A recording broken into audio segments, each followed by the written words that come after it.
Hello and welcome, my name is Neil and I'm going to talk about diabetes, the Freestyle Libre 2, your smartphone and a Galaxy Samsung 4 Wear OS watch.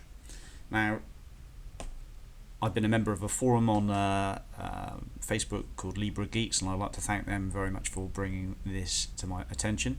I'm no way affiliated with any pharmaceutical business or anything, or any app or anything like that. It really is just a video to talk about type 1 diabetes and control using the Freestyle Libre 2 and getting your blood glucose levels on your watch, which to me has been a bit of a revelation, and it's enabled me to get my blood sugar levels pretty much back into control.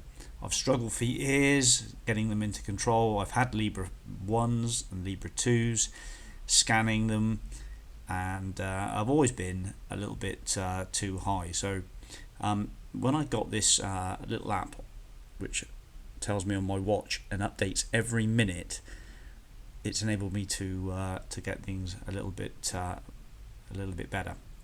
So you're going to be bored stiff, but if you're a type 1 diabetic, you're a little bit tech savvy, or you've got a relative who could benefit from this, I'd highly advise it.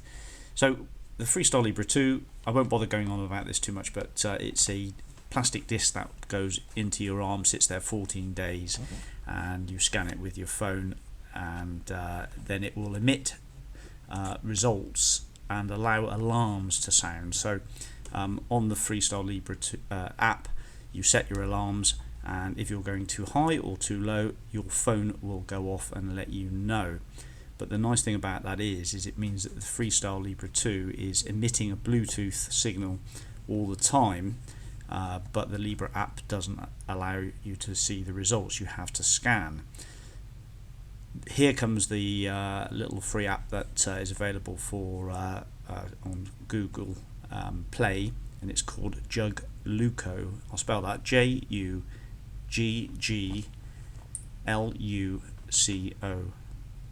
and this is what it looks like.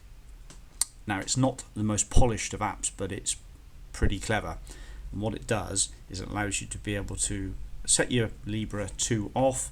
You scan it with Libre 2, with the Libre app, and then that gets that functioning and the alarms going.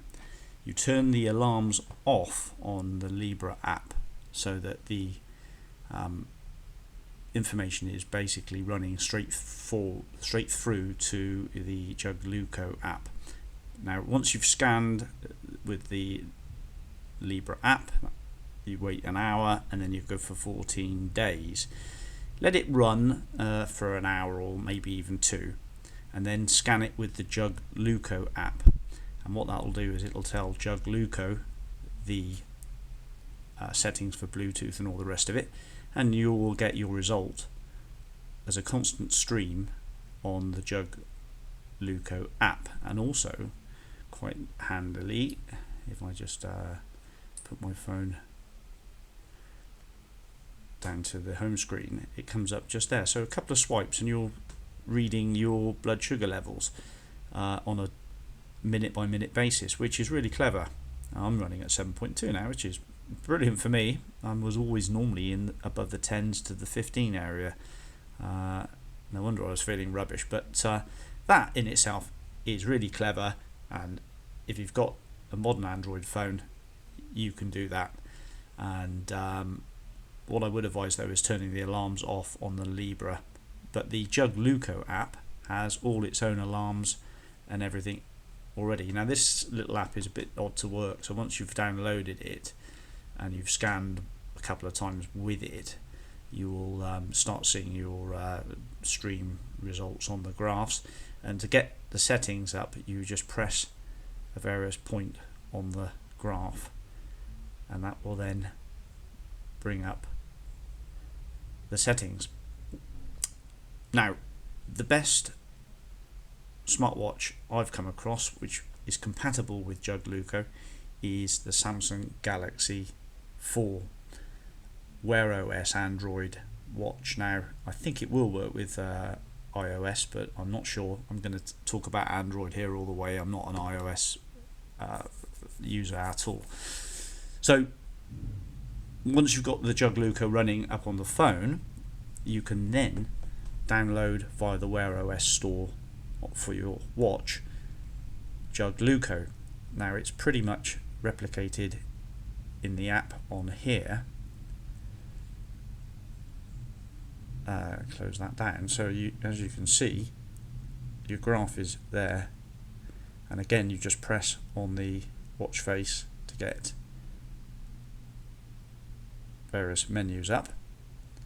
Okay, once that's loaded, you'll need to just tick sensor and then sensor via Bluetooth direct link, and that will turn off the phone's part of the, well, it won't turn it off, but it doesn't operate quite as efficiently, but anyway, in fact mine doesn't often read the actual when it's using the watch. It doesn't actually show it so much on the screen of the phone, but I'm not worried about that.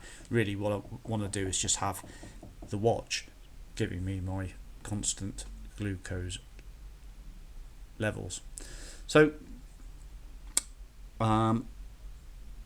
right, so basically you've set your watch up with the Wear OS Juggluco app, and then you've ticked the box for the sensor direct feature. Then, as I said, the phone won't operate quite as constantly, but your watch face, which will come with the Juggluco app. So you go to watch faces, and then in your watch faces you'll see the Juggluco watch face, which you can then customize to set these little widgets to what you want.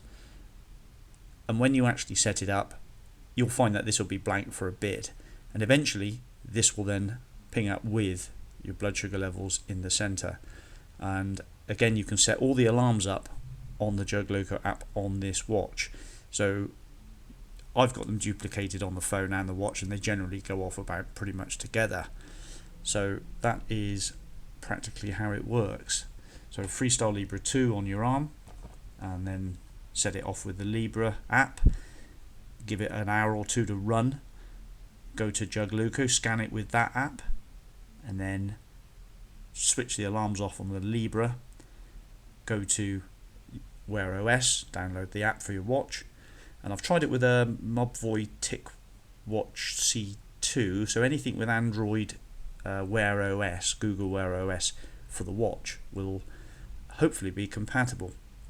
But these are the best ones. They have brilliant computing power and great style, and just generally loads of features.